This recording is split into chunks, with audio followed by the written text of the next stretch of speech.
These are the 6 moves you must master to have a well-rounded kettlebell practice. Let's get right into it. So the first movement is the infamous kettlebell swing. This is the foundation for everything that is to come. And we're gonna go over the ballistic movements first and then the grind movements second. Ballistic movements are anything that involves swinging the kettlebell in between your legs, like the kettlebell swing. And these movements are all driven by your legs, hips, and core.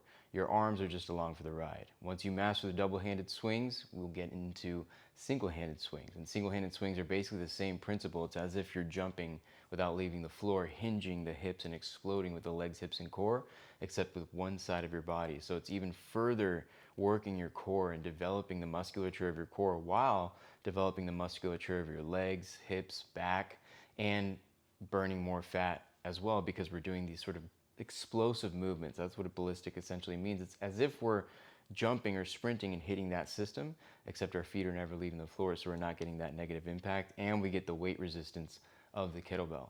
So swings, single-handed swings, those are kind of, we'll lump that into one movement. The second movement would be the high pull. The high pull is basically the same principles as the single-handed swings in terms of movement, but you're obviously adding a little bit of a pull at the end of it, and you're getting used to the kettlebell dropping from a higher distance, gaining more power, more coordination and dexterity with the kettlebell, which will allow you to do more advanced movements, obviously, and will prep you for the next movement, the king of all ballistic exercises. I guess the king could be rivaled between this one and the swing, but the movement I'm talking about is the snatch. And this is where you snatch the kettlebell to the top. Basically swing the kettlebell all the way to the top position, holding it at the top and then dropping it again and repeating.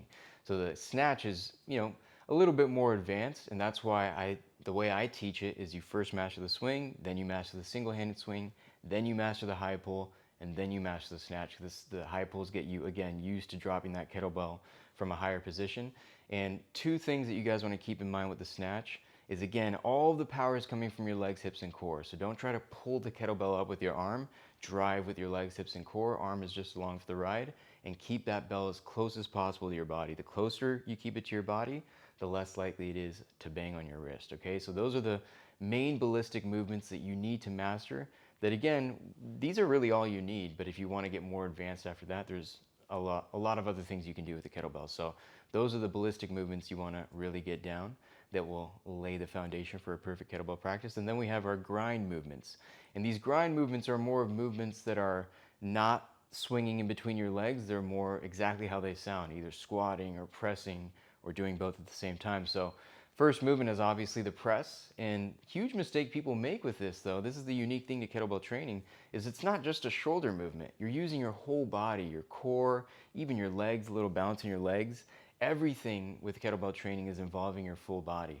So in this way, you're not only, building your shoulder muscles, your upper body, but you're correcting imbalances within your core. You're addressing the weak links in your kinetic chain and becoming stronger overall through the pressing style motion.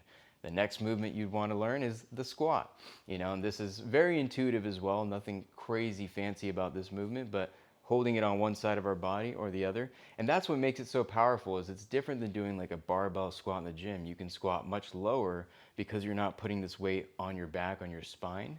And you're challenging your core a lot, because the opposite side of your core has to work hard to keep this kettlebell in place in the rack position as you're squatting, and it's stabilizing your core. So it's a double whammy, as are all of these exercises actually that involve one side or the other. You're getting a phenomenal core workout at the same time, especially with the ballistics. You're burning more fat and building power, etc.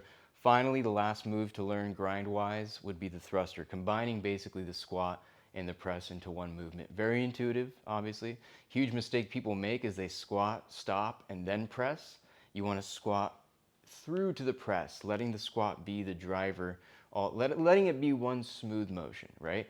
And these are probably everybody's least favorite workout, like least favorite exercise, I should say. The thrusters will get your heart rate sky high, and as you can see, will develop every major muscle group of your body. And then furthermore, guys, you can obviously organize this into sort of a circuit style workout, and then you can start to toss in either push-ups or pull-ups if you want to emphasize pushing or pulling. I personally would split the two, so I'd focus on pushing one day, focus on pulling the other day, and every day is legs, hips, and core day with kettlebells. So I hope this video helps you guys out. If you guys want more tutorials and guides, a little bit more of an in-depth look of how to do each of these movements and more, and have full programs to build off of and blah, blah, blah, hit the link in the description below to join Primal University or apply for one-on-one coaching.